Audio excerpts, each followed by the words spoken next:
Ladies and gentlemen, welcome to The Right Time, a Wave original. My name is Bomani Jones. Thanks for listening wherever you get your podcast. Thanks for watching us on YouTube. Subscribe, like, rate us, review us, give us 5 stars. You only give us 4 stars. I'm inclined to believe you are a hater. It is that time of week where we have a guest join us, coming to us live from Detroit for now, but now of ESPN. Vinnie Goodwill, what's going on? I thought you was going to trip up and say the wrong thing. You know what I mean? Brother. This is an occasion. This is the first time that we have had you on here since you moved over to the show, man. Congratulations. Appreciate you, man. Ready? I feel like this has been a long but short off season. So with the season getting ready to go, Hold on, I mean? somebody done got like deflected, try to get away from these here congratulations. Like, this is the truth. No matter, look, we all do this job and we do these jobs in different places. And overwhelmingly, the jobs you do are the same. It's just somebody else that writes checks in a different management structure. But it is dishonest of anybody to not act as though getting to a job at ESPN in the capacity that you'll be is not an occasion and a milestone. Like, you have been working this job a long time. I have known you now for about 15 years, so we can all feel old. You just look almost exactly the same. But you got there. And it's a day that's been coming for a while. And so I think I speak for a lot of people who are here and say, congratulations on that, brother. Thank you. I don't think about it that way. Like you said, knowing you for 15 years, like that's a thing. But I don't think, and I'm sure you can speak to this, like you don't do the job thinking, oh man, one day I'm going to wind up at this place. You're just trying to do the job and honestly make some change. You know what I mean? And then if something comes up and comes your way, all right, cool. So now that those things have converged and I'm going to be covering like the biggest story in the Eastern Conference for most of the season, like that's pretty cool. So that right there, that gets us to where this season is interesting because I think we'll get to the loaded West a little bit later because there's a lot going there, but it is the zombie East, right? I know Stephen A got some hell for the way that he put this, but it is the truth.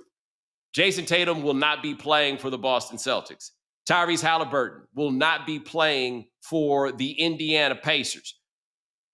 It looks as though there are 2 teams who can go to the finals from the East, the Knicks and the Cavs. That's what it looks like. That's part of why this Giannis thing is kind of interesting with Milwaukee. Like, yeah, they've made their changes, whatever, but how could you look at the rest of this conference and say that Milwaukee isn't a couple of bounces away from a deep playoff run, right? Like, anything can happen right now, it feels like, in the zombie East, but you're going to be front and center with the Knicks. You're going to be spending your time with what I feel like this is as interesting a story as we've had in the NBA truly in years, because it's one thing when the Knicks are good. It's another thing when Knicks fans come to have expectations. And I think that they had tamped their expectations down for a long time, doing their best to be reasonable and appreciative since they had been sorry for so long. But tell Knicks fans why they should not think this team can make the NBA Finals, and you can't. There's no plausible argument for it. Yeah, I think it's one of those things like as if you've been flying Spirit Airlines for about 20 years and then you get a taste of that new life and then you get a taste of that first class life. You ain't even trying to go back to Delta Comfort. You trying to stretch your legs out. You know what I mean? You trying to engage in that. Yes, I would like a glass of red wine before we take off. Like that is where the Knicks fans are. And the fascinating thing for me, Bo, is this is the first year in a very long time that the Knicks can disappoint people. Everything else has been about hope and maybe some bounces going right? Like even 1999, that was about bounces going right. Like, and I wrote about it in one of those preview blurbs that we're doing. This is the first time since 1993, since Michael Jordan said, I'm done with this, that the Knicks fans can say, oh, we expect to be playing in June. Like, it's been 30 freaking years. And on top of that, and this makes things even more complicated, I would say, for Knicks players. the first 3-game losing streak, you're going to have everybody working the trade machine saying, okay, now what permutation can we get to get Giannis here? Now, does that mean Mikal Bridges and OG Anunoby and picks? Or does that mean Karl Towns? And you're going to have everybody studying tax aprons and second aprons and becoming a capologist the first 3-game losing streak, or you just lose 3 out of 5 games in November. Like, that's the level of expectation. It's not going to be, let's hurry up and get to June, right? Because that's a lot of the time, that's where Boston is, or that's where Boston was last year, is let's hurry up and get to June. That's where Denver was a couple of years ago. Let's hurry up and get to June, and they didn't get there. For the Knicks, it's going to be worldwide panic. The first time Mike Brown does something that Tom Thibodeau wouldn't have done. It's going to be worldwide panic the first time Jalen Brunson dribbles the ball into dust a little too long. It's going to be worldwide panic the first time Karl Towns gets 3 fouls in the first quarter because he wants to play the bongos. It's going to be panic. And I don't know if people are built for the panic. Well, here's the other part of that. Because all those things you describe in some form or fashion are probably going to happen. Because one thing that's also happening with all these guys, Towns is in year 2 being with the team. I guess this is year 4 for Brunson being with the team.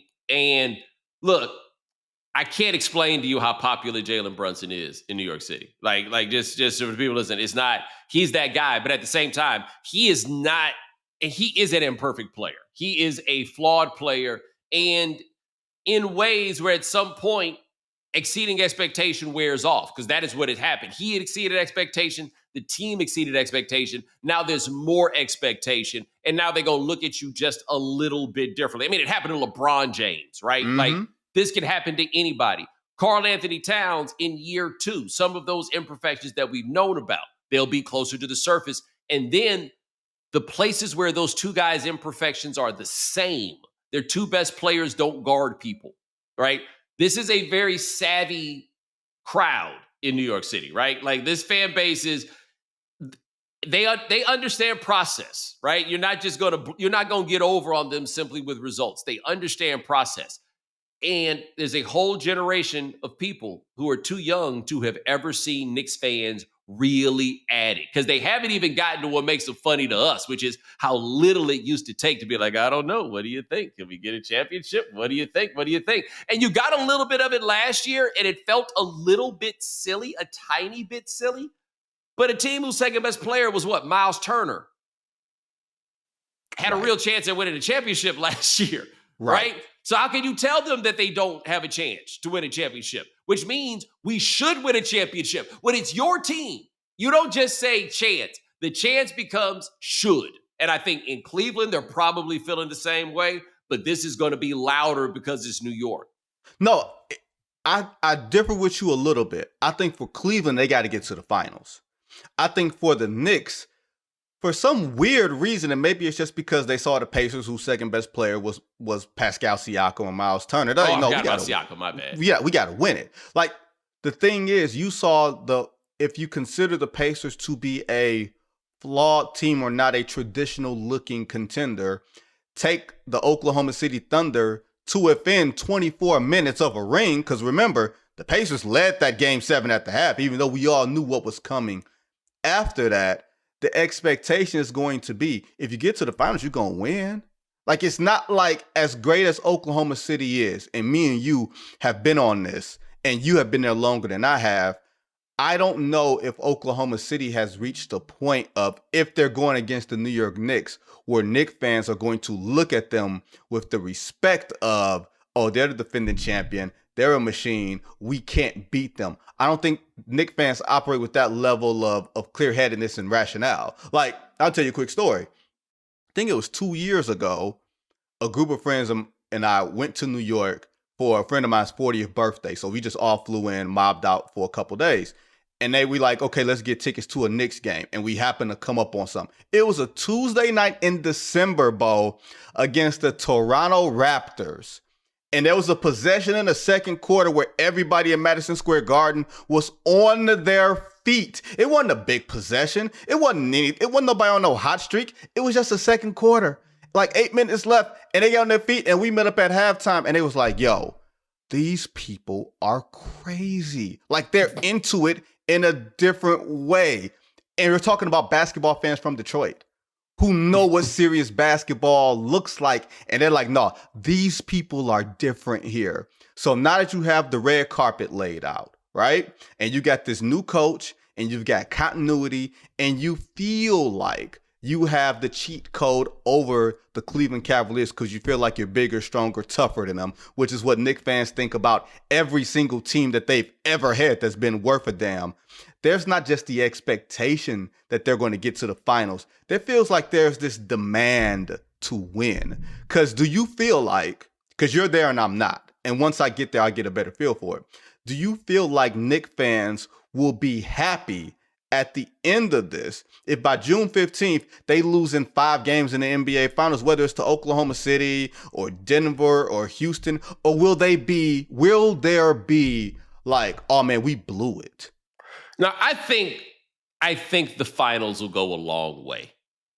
Like, I do not believe that if the Knicks make it to the finals, that New York City's going to be like, all right, that's a start. No, man, they're going to be in these streets. They're going to be thrilled if they make it to the finals. I think exceeding what it was last year, I was surprised how many people thought that they should have been better last year. But any explanation that you heard, honestly, made perfect sense. The decision to move on from Tibbs, I think, is, I mean, how often has Jim Dolan had the bright idea? Because this is a Jim Dolan idea, right? And so do you trust him? But I want to go to Cleveland since we've mentioned them, and I think they matter a lot in the course of this discussion. The Cavs and the Knicks have the same thing.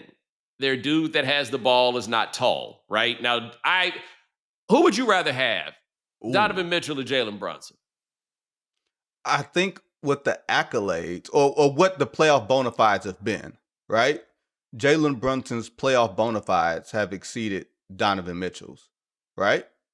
Yeah, I mean, it's an interesting question because obviously before Jalen Brunson got there, Knicks fans wanted Donovan Mitchell specifically.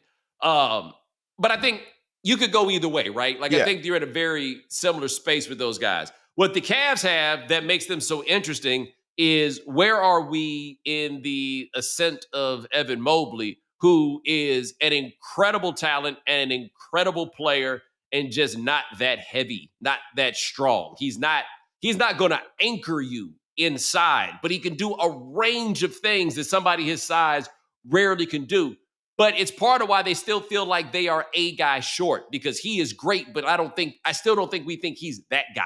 And I don't know if that guy is in the cards for him. Is he a guy that's a high-end second best player on a championship team? Or is he going to become a guy that could be that dude? Or is Donovan Mitchell good enough at what he does to allow Mobley to simply be who he is? It's funny.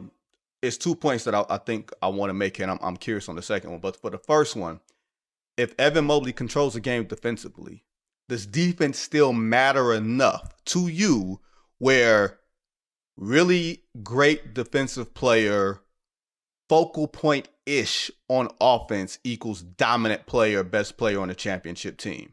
Right. You know, like, does that one side of the floor mean as much as it did 20 years ago, or has the axis tipped so much that defense accounts for maybe 30% of a I think you're asking on that is the description that you gave sounded very similar to Kevin Garnett 08 type of situation.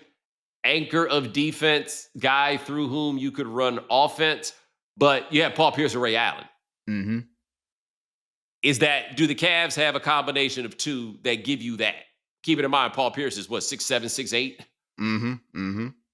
It's I say that to say, I think we're at this weird sort of inflection point with the league where you have great players like Donovan Mitchell and Jalen Brunson who you're not sure can be the best player on the championship team. And they're, I won't say young, but they're young-ish, right? Like, they're not on the older side like a LeBron, a Steph, a Kevin Durant, players that we don't think can be the best player on a championship team, even though they have been, right? So you got the younger side, you got the older side, and even a player like Giannis, where if Giannis decides to make a move, I feel like he has to go to a situation where all of the weight is not on him to be the best player for 36 minutes a night on both ends of the floor. I just don't think his body can hold up that way. So similarly, whether it's Jalen Brunson, Donovan Mitchell, Evan Mobley, the question becomes, it's not necessarily one,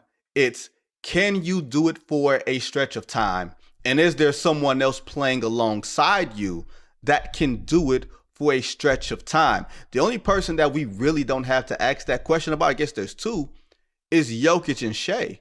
But everybody else, it's going to be there's questions. Yeah, but look, this is an era of you can do a lot with an imperfect team. Oklahoma City's still an imperfect team because our question was, are they sturdy enough? Right? Like they, they were a little bit thin. I think Hartenstein helped a lot, but we saw the craziness that Daigneault was doing, pulling him in and out of starting lineups during the finals, right? So even they weren't sure that what he was providing was enough. But what's good about them is great, and they have a top 3 player in the NBA, right? Okay, cool. But that team, there's no way in the world that 15 years ago, that Pacers team is a team that goes to the NBA Finals. No. Like it doesn't. We would have had a number of reasons that we could have ticked off why that team can't go to the finals, right? What they don't have, or so forth and so on. That's not how it works anymore, man. Like you're going to tick off those things about teams, and then there's a good chance they're going to get there because you can't build that. The highest end of team is really, really hard to build. Presti seems to be the only guy that's figured it out. Yeah. I mean, I guess it remains to be seen what Houston does, right? Because Houston is kind of one of those teams that is legit sort of coming, and they still got draft capital, and they got so many young players that you're trying to figure out where they sit. My thing with Indiana last year was they beat every team that they beat had NBA Finals expectations. Like once you played Milwaukee, they had Finals expectations with a healthy Damian Lillard. You played the Cavs, they had Finals expectations. By the time the Knicks got to the Eastern Conference Finals, they have Finals expectations. So once you beat the Celtics, and you beat the Celtics pretty decisively, Tatum or no Tatum, Knicks fans had the right to feel like, okay, we're going to the finals, right? Yeah. And that's in a weird way for them to have beaten everybody that's been in front of them and to have been healthy-ish up until, what was that, Game 4 of the finals or whatever it was when Halliburton first got hurt, and then what happened in Game 7 happened in Game 7. I would have been really fascinated to see what that team came back and looked like this year. Because I still don't know if they would be regular season 60 win, we're running away and hiding from the rest of the conference, as much as they would have been, okay, we're going to win 50, 52 games, and then we're just going to be comfortable playing against anybody in any building for the finals. Almost in a very weird way. The last team I could think of in that way was probably the Rockets. Like the Hakeem Rockets, except Tyrese ain't no Hakeem. It's just that we have the confidence to go into any building, your building, at any point and steal a game or two. Right. Now, let me ask this because I think this is the next interesting question with the East. Because again, I don't think the Celtics will be interesting without Tatum because, I mean, they still do have Jaylen Brown. And yes. Jaylen Brown is a finals MVP. Like Jaylen Brown, are the Celtics good enough to win a championship without Jason Tatum? I think that's a lot to ask. Can you be really good with Jaylen Brown as your number one? We're about to find out. That I think will be interesting, but I don't think we think of them as a contender. I think that we will probably be at the end of the season with the East and look out and say, who was the team that made the leap, right? Like it feels like Detroit last year made a jump, but I'd say short of a leap. Orlando also feels like a team that might be capable of a leap this year. Do you see it for either of them? I have questions about Orlando just because your two best players, Wagner and Banchero, play kind of sort of the same position and occupy the same spots on the floor. And with young players, to me, if you're both two high volume scorers who both need the ball, and you haven't spent, they didn't spend any time on the floor together at all last year because of the very weird injuries that they had. So now everybody's looking and saying, well, you add Desmond Bane, you just add water, you just needed shooting, and you add all that to all the other things that you got, like the length and the defense and everything else, and it's magically going to add. I need to see it. I'm not saying it's not going to happen. I'm saying for that team, I need to see those two questions answered. Like, how does Banchero and Wagner figure it out together on the floor at the same time? Because it's easy to dominate the ball when the other one ain't there. You know what I mean? It's easy for you to be the guy when the other guy is sitting down. So that, to me, now Detroit is a more interesting or fascinating thing because so much of this is internal improvement, right? Like, yeah, Malik Beasley had one of the most prolific three-point shooting seasons in the history of the NBA, and the feds are looking at him right now. Can't really do much about that in the meantime, you know what I'm saying? Like, you got the feds, you got them boys on you. They watch it. They watch it. They watch it. And ain't nobody giving you a job. Everywhere you go, the feds is. Ain't nobody trying to bring that to work. So the question becomes, is Cade Cunningham going to take the leap? Is Asar Thompson, who might be the best athlete in the league that's not named Amen Thompson, you know what I mean? Like, take the leap. And I tend to believe in internal jumps more than we make an acquisition. And that's just a league-wide thing for me, not a Detroit thing or whatever, because they could fall to the back of the pack or they could be better and not win as many games. But it's just, A, do you believe in Cade Cunningham as an MVP candidate, as a guy, like the guy? If you do, that's why you believe in Detroit. If you believe in things sight unseen, then you're saying, I believe in the Orlando Magic. And I think those are two totally different questions to ask, but one that both teams can fairly answer. Now, let's go to a more pessimistic space. What in the world do you think is going to happen in Philadelphia this year? Because it doesn't sound like Joel Embiid, like it sounds over.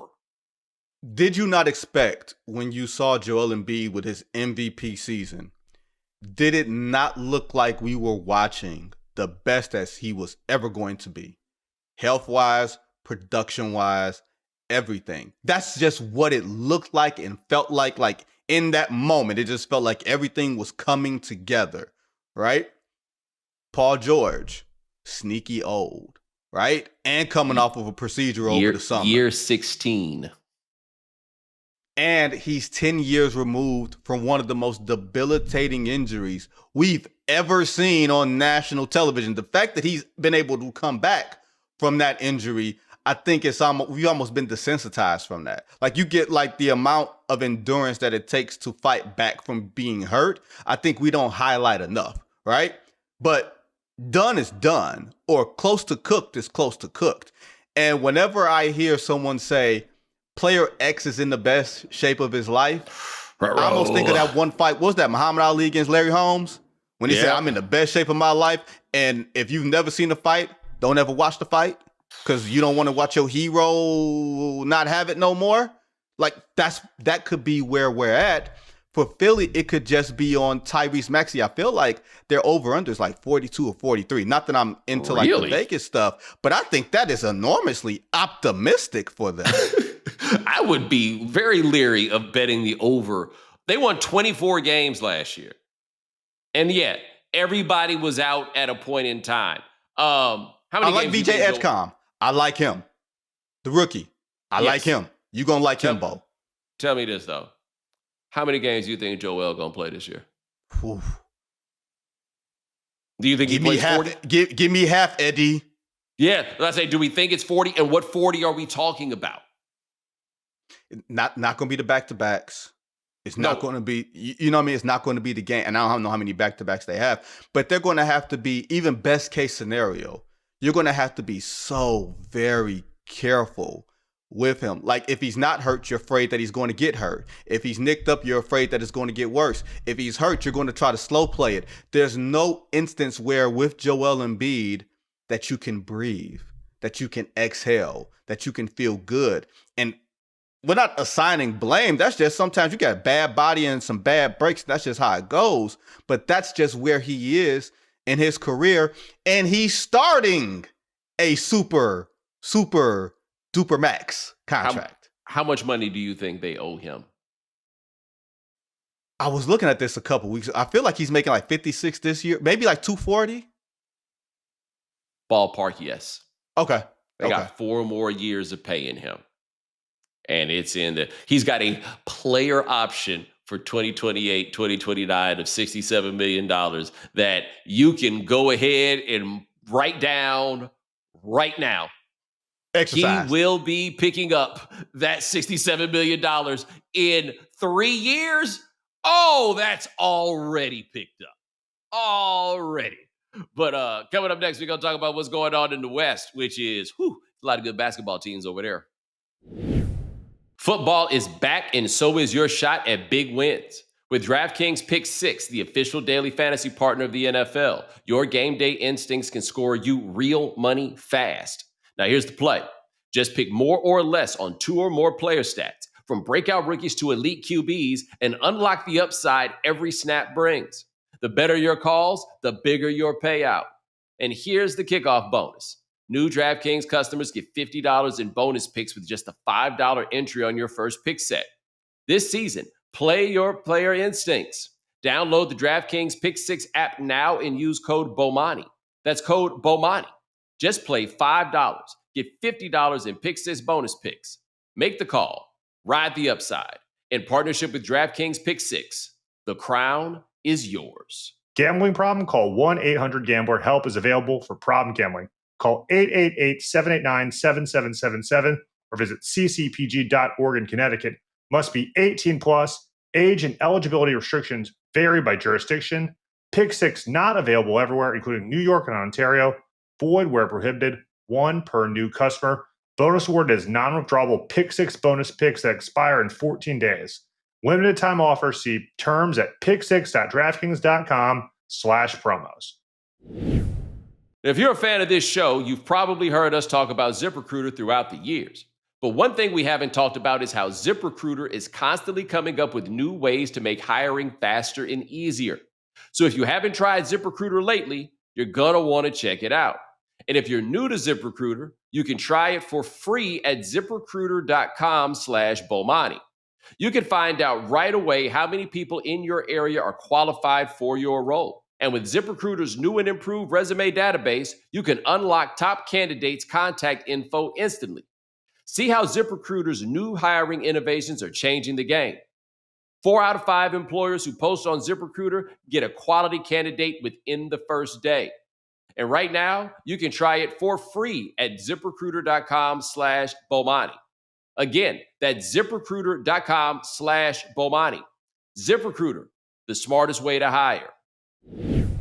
AG1 isn't just another supplement. It's a daily micro habit that supports whole body health in one scoop. It's clinically shown to support gut health and fill in common nutrient gaps. With 5 probiotic strains and 75 plus vitamins and minerals, AG1 Next Gen replaces the need for a multivitamin, probiotics, and more.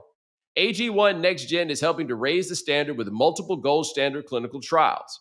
In an industry where not everyone invests heavily in research, they go to great lengths to continually invest in rigorous, peer-reviewed clinical trials. AG1 replaces the need for a multivitamin, probiotics, and more. For less than $3 per day with a subscription, you are getting more than $7 worth of daily nutritional support. Head to drinkag1.com/Bomani to get a free welcome kit, including a bottle of vitamin D and free AG1 travel packs when you first subscribe. That's drinkag1.com/Bomani. All right, we are back with Vinnie Goodwill of ESPN. We're doing an NBA season preview. Okay, so it's fair to say the West is kind of the Thunder and everybody else, right? Yes. I think we can appropriately say that. I haven't even bothered to look at what the Thunder did because the Thunder has a million players. I don't know what you could tell me that would matter.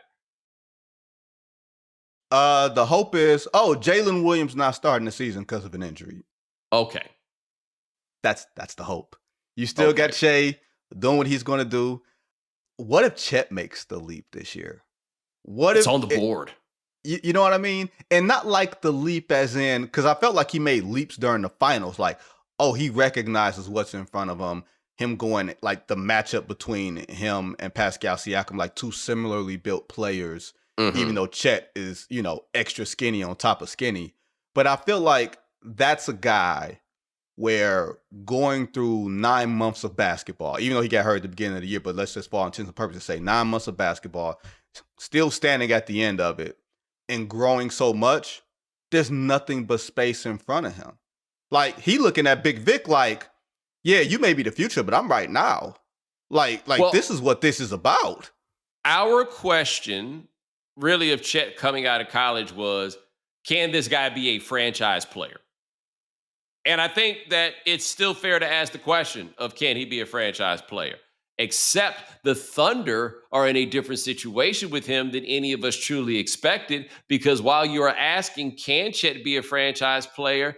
It doesn't matter. They already got one of those. So what we're talking about now is, can Chet be supersized role player? So like where we're asking, if you're lucky at this point, you want Chet to become Evan Mobley.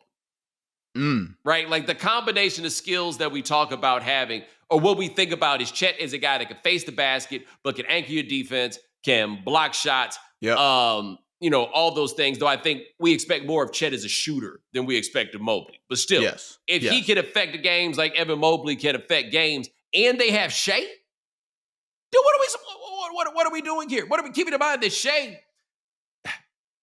It's like the Jalen Brunson and all those guys, cool. What if they were 6'6"? Because they're not 6'6", but that guy's 6'6", doing those things.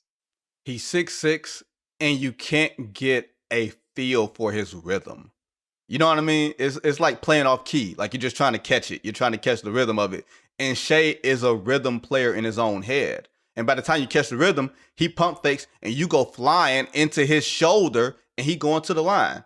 And the next time he does it, he's setting his feet and then busting one in your eye. Like I don't know if there's a way to guard him without giving up something and saying, you know what, we're just going to give you the foul. We're going to be okay with maybe beating you up and maybe just throwing different defenders at you and hoping and praying that someday you get tired. But hey, I don't never see that man sweat. I see that man sweat on 2K more than I see that man sweat in real life. And everything just looks so easy. But when I called him slow penny last year, people thought it was an insult. I'm like, no, that is a ultimate compliment that I am giving that young man. Like, he is at a place where peak of his powers, who gonna stop me? And he engaged in some BLT. You know what I'm saying?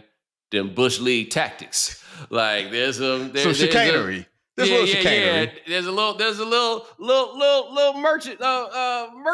merchanteering. I don't even know if that's a word, but he be trying it, right? I don't feel how I feel about that. He be By the way, I'm looking at these numbers from last year.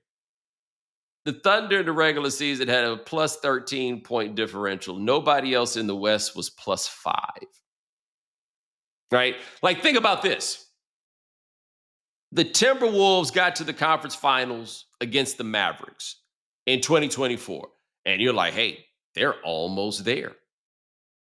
But they wasn't, because the Thunder, and I guess, look, the Thunder had finished number 1 in the West the year before in the regular season. So this isn't like what happened with the Warriors, where we were like, yo, I can't believe it came out of nowhere. Right. I guess I see why they fired Mark Jackson, right? Like, it isn't exactly that, but it does feel like the Thunder opened up a gap, right? And I love Minnesota. I'm here for Ant. I'm here generally for the way they play. It feels like there's a giant gap. It feels like the West is loaded with giant gap, like maybe the Rockets, right? And we're going to see what this version of Kevin Durant offers them, because what they didn't have was a guy to go get shots. Well, now they have the all-time go get shot guy. Denver made some moves where, to me, they feel like the most logical number 2, in large part because they have who I believe to be the best player on earth. Yes. Right? The Lakers, put a pin in that. We just have to. I feel like all things LA, we need to put a pin in. We also, by the way, have a full year of Steph and Jimmy, though a full year of Jimmy is probably going to be 60 games. But we did not see the Warriors last year as constructed now. Who knows with the Grizzlies, though? The question with them is going to be, like, is Ja Morant still bouncy? Do we know that? Dallas, actually very interesting. Point Cooper. I had completely forgotten that guy played on that team now. Point Cooper flag. 6'8". We ain't even Sneak, and we ain't even get to Victor. Like, the West is wild. Every night. The only thing the NBA would be asking for is like, can y'all play more of y'all games in the Eastern time zone so we can get all of this stuff? You know what I mean? Like, that is the only thing that goes against this. Well, hold on, right fast. Let me say this before I forget. In looking at the teams that didn't make the play-in, young Ace Bailey has looked pretty good in the clips that I've seen in this preseason. Yes, he has. He's a boomer buster, but he has looked pretty good. In shape Zion. I haven't sold all my stock. You got Victor. You got I guess Devin Booker all alone down there in Phoenix. Yeah. You got Dylan Brooks, who's more likely to bite his jersey than, you know what I mean? Like one of the kindergarten kids that bite your coat. You know what I mean? Yes. And I think Portland turned out better last year than I expected. I just need, really, the West, top to bottom, no nights is something to talk about. No nights off. That's why I wonder what the gap is going to be between not 6 and 7, like playing and not playing. What's the gap going to be between 6 and 3? What's the gap going to be between 3 and 1? In Oklahoma City, and we've given them all the platitudes and respect, they could be better than what they were last year, just off the fact of being a champion, and win nowhere near 60 games this year, or win low 60s. And not because they're not better, not because they took their foot off the gas, but you got to tell me where you definitively just see easy wins where you only got to play 35 of the 48 minutes and you run away and hide. Like, that's what Golden State used to do in the first 2 years of Kevin Durant. We're going to play hard for 12 minutes and we're going to blow you out the water and you'll spend the rest of the game playing catch up. There's no team that you're going to do that to. Like, even the Clippers of Kawhi Leonard, who's had his name in a bunch of different things this summer, obscuring the fact that he had a healthy summer this summer and he's not rehabbing. He's playing basketball. You know, like everything has matriculated to the Western Conference. Like, we don't think of Minnesota in the same tier, but they've been to the conference finals 2 years in a row. And Ant-Man says, oh yeah, I'm going to stop being Klay Thompson this year. I'm going to get to the midi. It's freaky. Yeah. The dog is freaky. I can't wait. Let me tell you this about the Clippers. The Clippers are old, but the Clippers are deep. Well, they're deep, but can you be deep and old when you're going to count on Brad being hurt? You're going to count on Chris Paul being hurt. Like, the player you count on being there every night is probably Jim Harden, right? You count on Harden being there every night. You count on Zubac being there every night. It's a weird hodgepodge of players that I wouldn't want to play on a nightly basis. Like, that part to me, Bo, is fascinating because I still think Ty Lue is top to bottom the best coach in basketball. I have seen nothing that leads me to believe otherwise. But we need to talk, like you glossed over it a little bit. We need to talk about Denver because they've shored up some stuff. Yes. And if all you needed was Jokic and stuff and Jokic and reliability, they took the champs to 7 last year. Yeah. They took them to 7. They took the champs to 7 last year. And I have long been short of an apologist, but definitely a Michael Porter defender. But that's a broken down body. Like, I think that we don't talk nearly enough about how kind of amazing it is that Porter's been capable of doing whatever it is that he has been able to do up until this point. Moving him and bringing in Cam Johnson, you might have basically brought in a more durable version of the same player, given where Porter's body is at this point. And it's enabled you to do other things in the meantime because he's $17 million cheaper and the Nuggets are not the team that's going to be going deep into the aprons. It allows you to bring in a Tim Hardaway. You know, that doesn't seem like, oh my God, it's such an impactful move. But you know what he is? He's a guy that can play off Nikola Jokic and shoot a lot of threes. And that's all you really need. Like, if Cam Johnson and Michael Porter Jr. are similar archetypes, and maybe you're going to say Michael Porter Jr. is a better player, if he's not enabled to be there, the structure of the team doesn't say, Michael Porter, tonight is your night to cook as the third best player, then it doesn't matter to me that he's a better player.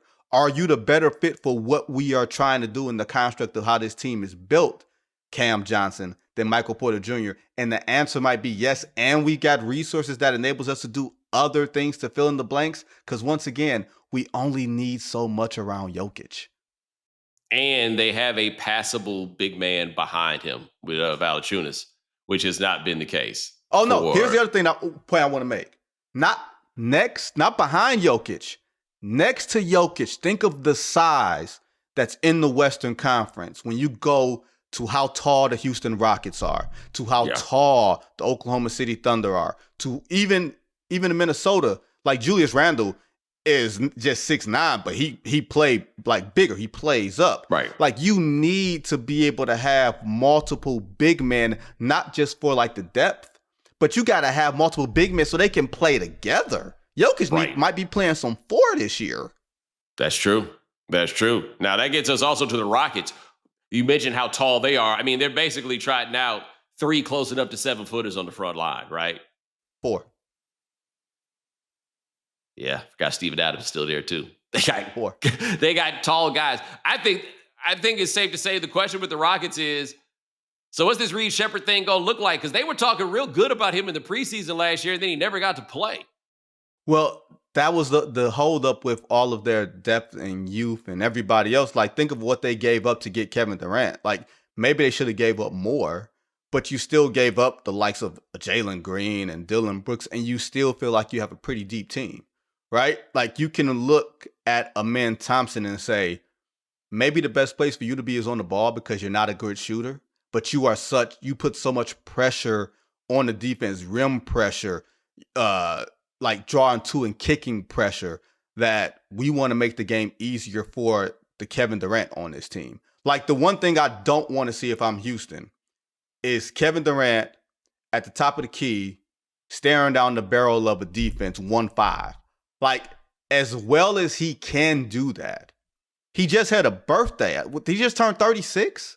Like, I don't know if that is the best use. It's 7. Is he 37? I think it's 7. I believe he's an 88er. Yeah. Oh, God. Once again, we've been saying Kevin Durant older than you think for a long time. Yes we have. And even I'm throwing off at 37. I thought he was 36. Like, that's where we are now. Hold on, Vinny, you're 19. Whoa. He did come in 07. Year 19. He's as old. I mean, he's Al Horford. Like, think of how old we think of Al Horford being. Same draft. Wow. The Greg Oden, Al Horford, Jeff Green. That's still in the league. Still in the league. On that team. You know, like, yes.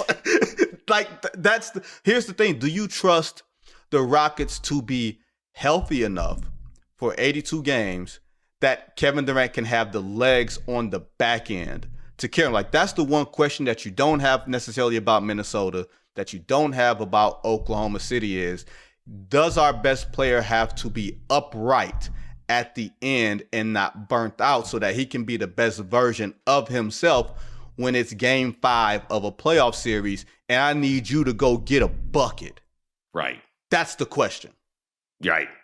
Now, what do you think is possible for the Lakers this year?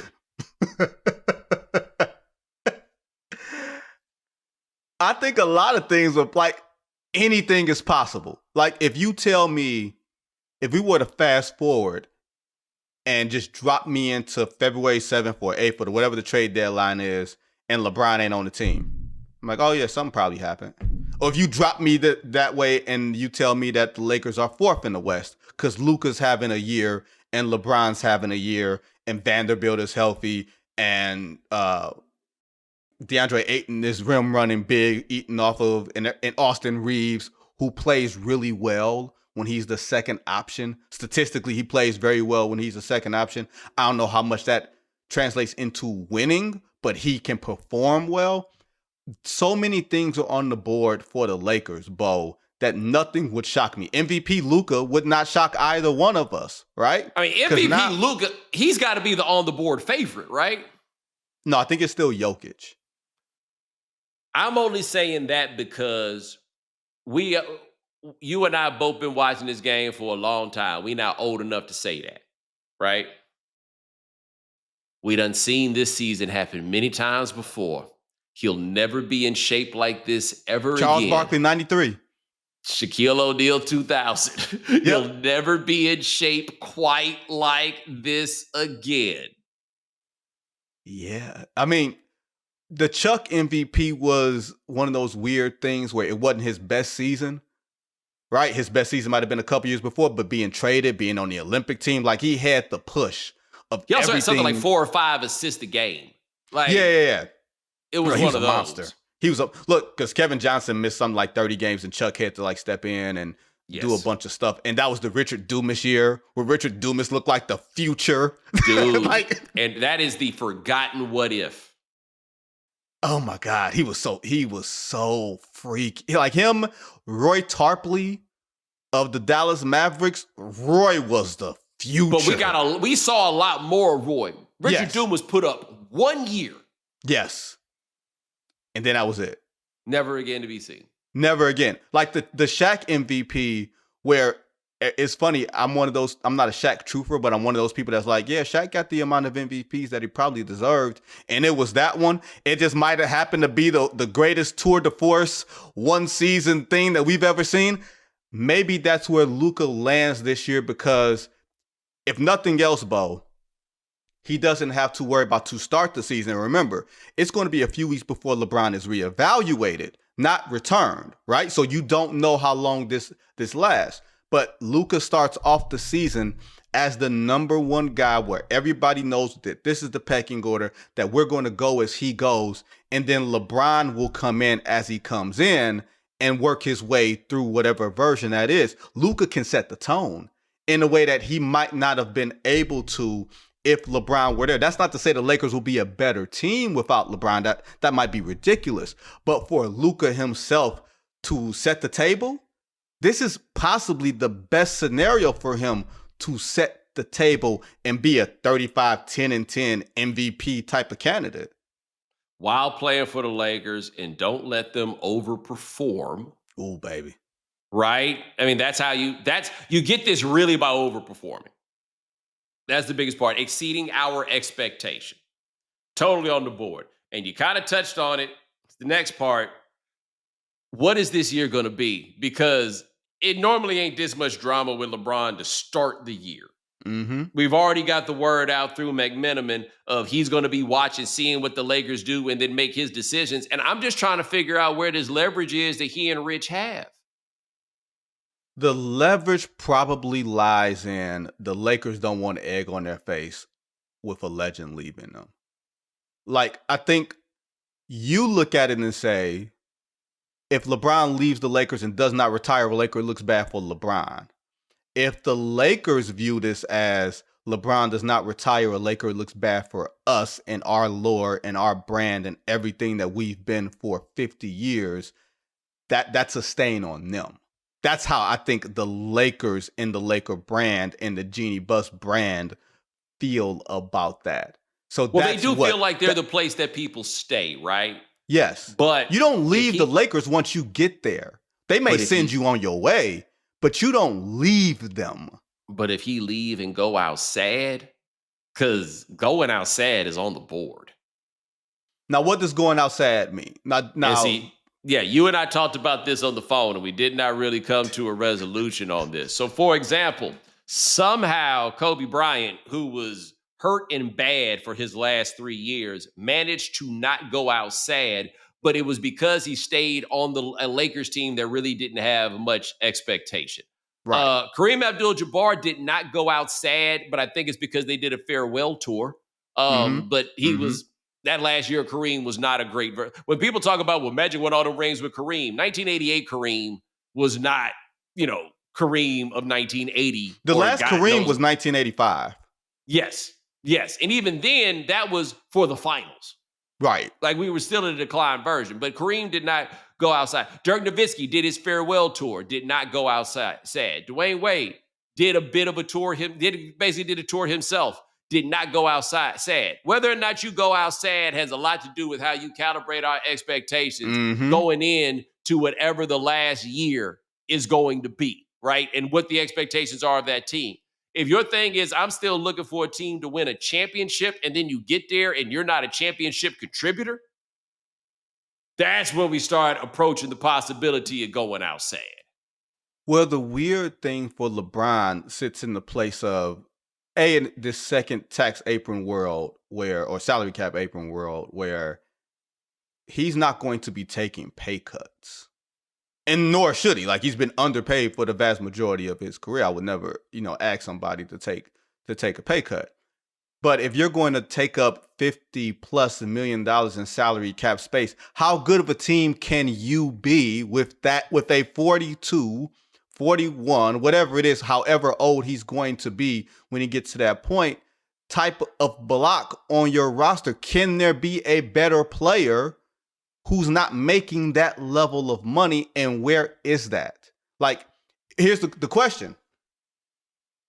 Is there going to be a mad dash to New York City next year? Is it going to be a mad dash between LeBron James and Giannis? Let's see who gets there first. If you are the Knicks, why would you do that? Like, as long as LeBron isn't guarding anybody, why would you do that? I don't disagree with you as a whole, and it depends on what happens this year. If the Knicks underachieve this year, anything can be on the board. That is true. Yeah, we already know Giannis. Here's the thing. The Knicks are in this weird position where they realize Giannis only wants to go to them right now. Right? Or as of August or July, or whenever the exclusive, I said this the other day, exclusive negotiating periods have only happened when we're talking about billionaires buying teams from each other, not a player going somewhere. Exclusive negotiating period. What the hell does that mean? Like, exclusive you know what that was? That was Nico Harrison and Rob Pelinka last exclusive. That mean that don't nobody else know that we talking, right? That's a secret ass relationship, right? That's what that is. But once you get past the first game of the season, everything's open. Because all Giannis has to do is get to the end of this year and everything's on the board for him as far as where he might want to go, because the whole league is now his oyster. Maybe New York was just the one place he wanted to go this past July. And if you're the Knicks, do you want to take that chance of having the whole board open? Or do you want to look at the window now and say, hey, man, if we underachieving come February, do y'all want to see if we can make this happen? Let me tell you, to get Giannis, I feel like you got to trade Carl, but to get Giannis, you fix a lot of problems, right? It's Jalen Brunson doesn't guard anybody. Okay, well, we've got this guy back here. Because the Knicks can't take in $1 more, right, than what they send out because they're in second apron territory. The Bucks are not. So they can take in more. Not a hell of a lot more, but they can take in more, which means the Knicks can send out more. In theory, you could send out Bridges plus OG Anunoby or whatever, you know what I mean? Some iteration. They just don't have the picks and the capital of the picks. And if you're the Bucks, do you want a 30-plus-year-old Karl Towns who's had knee issues? Are we old enough that Karl Towns is 30-something years old? I think Karl is 30 or about to be 30. Year 11. Year 11. Everybody getting, I mean, we ain't getting old, but it's a lot of these young dudes is. A lot of these young dudes are getting old, man. And a lot of the dudes younger than them are having old people injuries. Yeah, I mean. They keep telling me Jason Tatum out here dunking. I'm like, take your time, young fella. Take your time. Ain't no rush. No rush. You ain't got to be back this year. I think he's going to play this year. I know, and I'm saying, take your time, young fella. Take your time. I mean, here's the thing. You can't tell Jason Tatum to not push his rehab, right? I agree. But they can tell him that we're not going to play you this year. Like, anytime somebody, they're like, yo, he came back faster from this injury than anybody else has, it remind me of when Jerry Rice came back from that ACL tear after 3 months. And then he got his knee broke. Mm-hmm.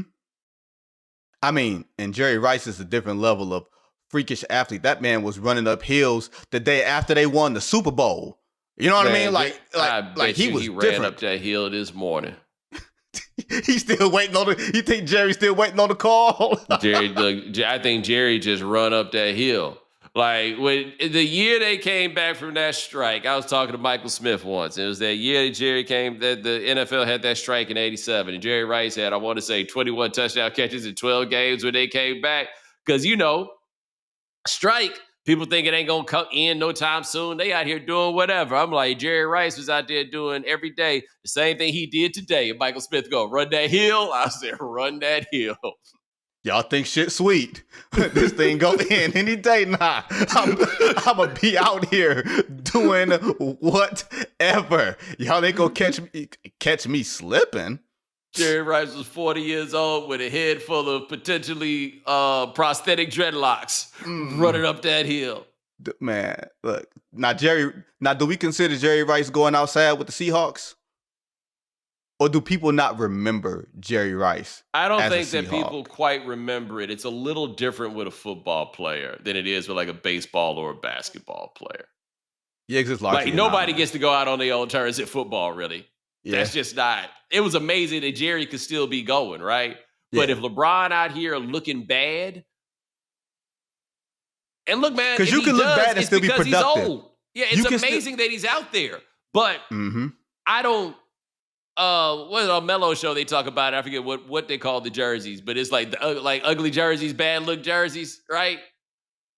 LeBron out here wearing the Milwaukee Bucks jersey or something like that. It's like, oh no, brother, no, man. Because they clearly have demonstrated they don't talk to you about trades no more. They just make them. Well, the thing is, at this point, and this would be a serious question that I would ask LeBron. Short of, I just want to play because I love playing basketball. I like the team. I like not even the team. I like the routine of being a basketball player. I like the schedule that comes with being a basketball player. Like you see a lot of athletes have problems once they leave the structure of everything that comes with being an athlete. I feel like that's more football players than basketball players, but maybe that's LeBron's thing. I don't even know if it's about winning the argument, that mythical argument anymore. I think he believes he's won the argument, so there's nothing necessarily for him to prove. I just wonder, why is he still doing this? I talk about this. Gilbert Arenas talks about it on his show all the time, man. When it's over, it's over. Hold on as long as you can. Maybe that's the way LeBron looks at it, but I don't know. I'm amazed he's still going. It's amazing that he's been as good as he has been, but you're now going to have complications. Like all these salary caps and all these sports are set up to get high salary old people out of there. Like high salaries, moderate production, the structure is designed to get them out of there for younger and cheaper. But he's LeBron James. I don't think anybody, the Lakers kind of, Kobe made it easy for them to restart while he was still there and still sell some tickets. You know what I mean? Mm-hmm. This is more confounding than any other aging player. Well, we don't know what the standard is. Like, we could measure for every other player to large degree, every other great player of reasonable time. Like when Magic came back, we knew what Magic was doing. Magic was scratching an itch because he felt like something had been taken away from him. And Magic was productive as all hell on that dog shit Lakers team back then. He was like 16, 7, and 6, right? But we knew what it was. We knew what it was, right? With Michael, we knew it was, I'm going to play until I can become an owner. I'm just going to play these 2 years and I'm become an owner. And then Abe Poland said, no, thank you, right? Like you could see the finish line, and we knew what the finish line was, and we knew what the goal was. For LeBron, we don't know what the goal is. And I'm not saying that as a criticism or a critique. No, we just don't know. You just don't know. And he hasn't come out and said it. He's been very, when I go out, I'm going to want a farewell tour, and I'm going to let y'all know ahead of time.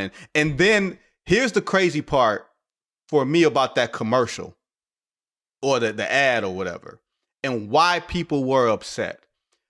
I don't think it was necessarily the part about him parroting the decision and bringing that back into the consciousness. I think there's a large element, or it felt like there was a large element of people who are waiting for him to go.